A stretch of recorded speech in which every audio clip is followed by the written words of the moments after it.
think. Good evening once again, ladies and gentlemen, where tonight we've been brought to the showroom at the cricket club in order to interview one John Huff.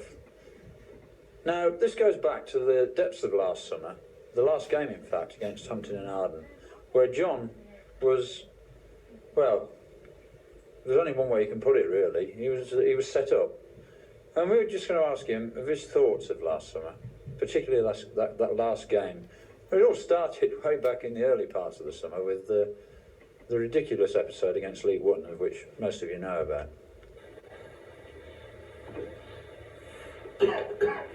Have you finished with the shampoo, John? Yes, thank you, Philip. Well, good evening, you two idiots from last year. I've been waiting for months to ask you this question. Are you two still friends, John?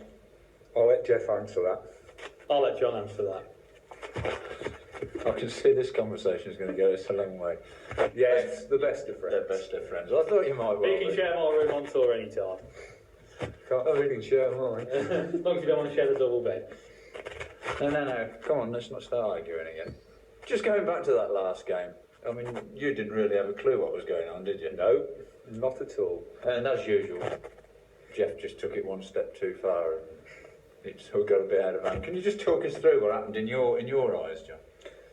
Well, I bowled the first ball of the over and it went for a head-high catch to Steve Dello and he somehow missed it. And I thought, hello, strange.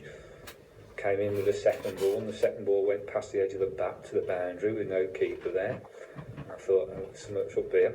Third or fourth ball, played and missed. I thought, no, it's not a bad over. And I wanted another wicket to beat Roy in the averages.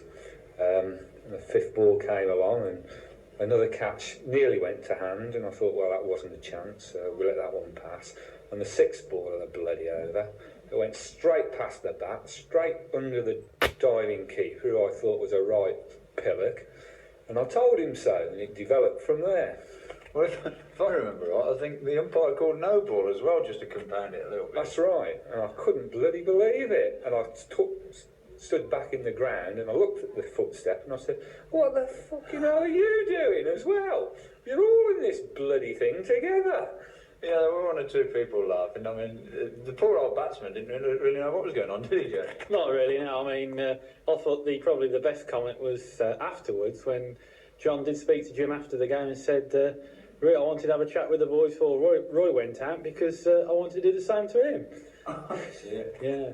So, well, I mean, just going back to it a little bit further, I mean, this all started way back in the summer, didn't it, with that debacle against Leigh Wotton. That's right.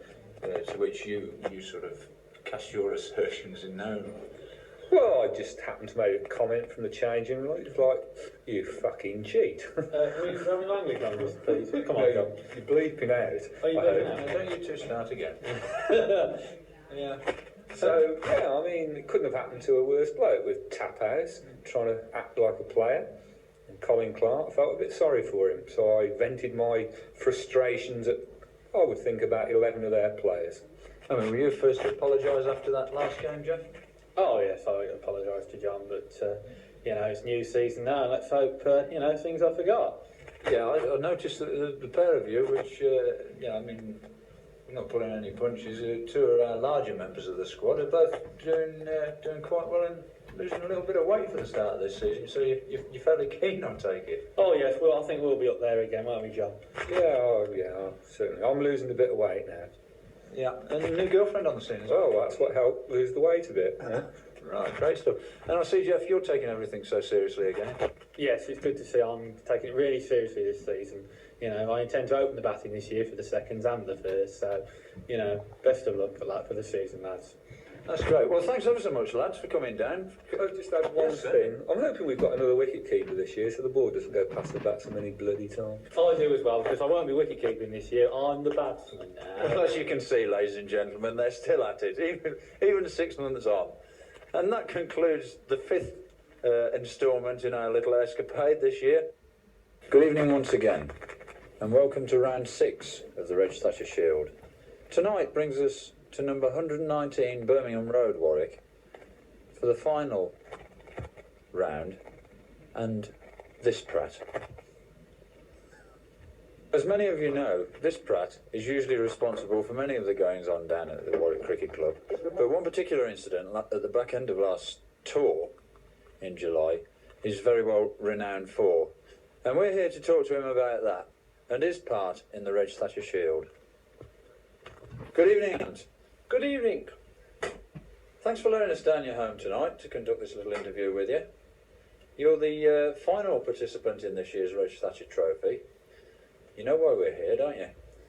Yes, you got to have a royal buckle.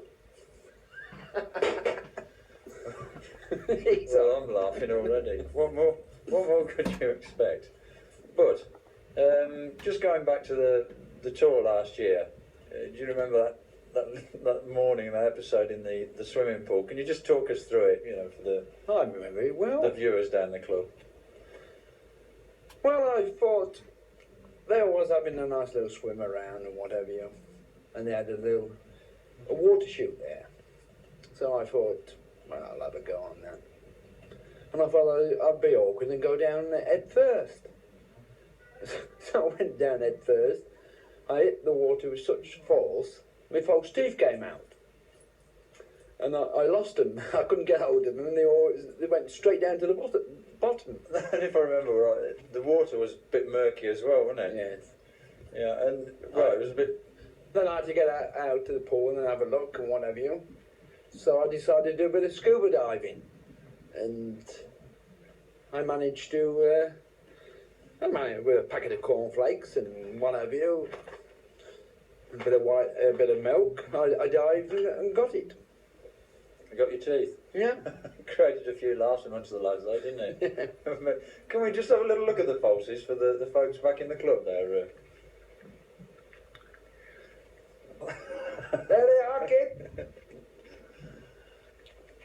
Oh, that's good on you, mate. Are you looking forward to the new season, tell me? Yes. We got some decent players. Take your time. If you take your time. No. If you take your time, you get the words out. I hope we got some decent players. And then perhaps like we had last year playing.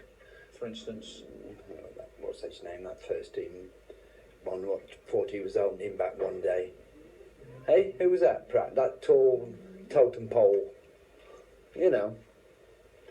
Then you got that Linnet.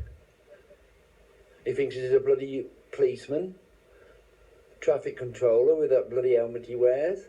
you're quite absurd, really, aren't you? Then you got 38, purple. Who's that then? Yeah. He no need to have a helmet. Who's purple? Purple number 38. I understand Nigel's coming back this year as well. Yeah, he reckons he's going to do a lot of things. He reckons he's going to be a batsman this year. Batsman this year. So, which particular team have you got aspirations of playing in this year, or you're not too worried? Well, I'm not worried. Because quite honestly, the further away from me, the better. Really. It is. Yeah. Right. And holidays? Oh, I'll pop away for a week or so somewhere. Yeah, maybe with the wife this time.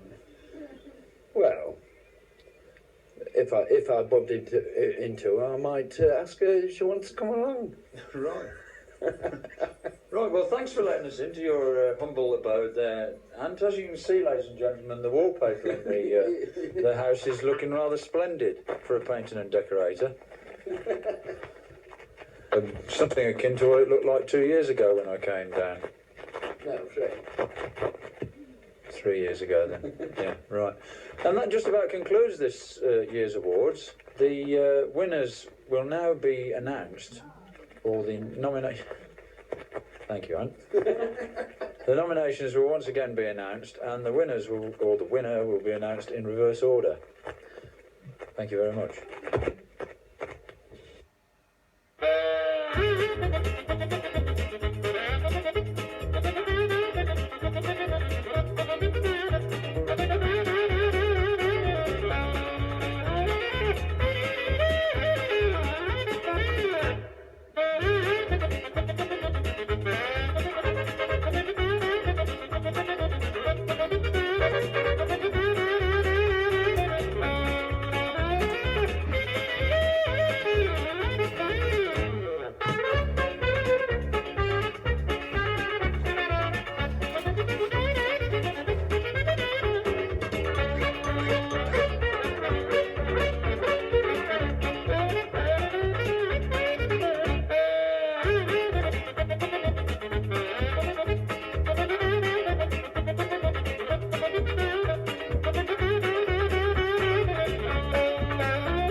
We appear to have lost that program,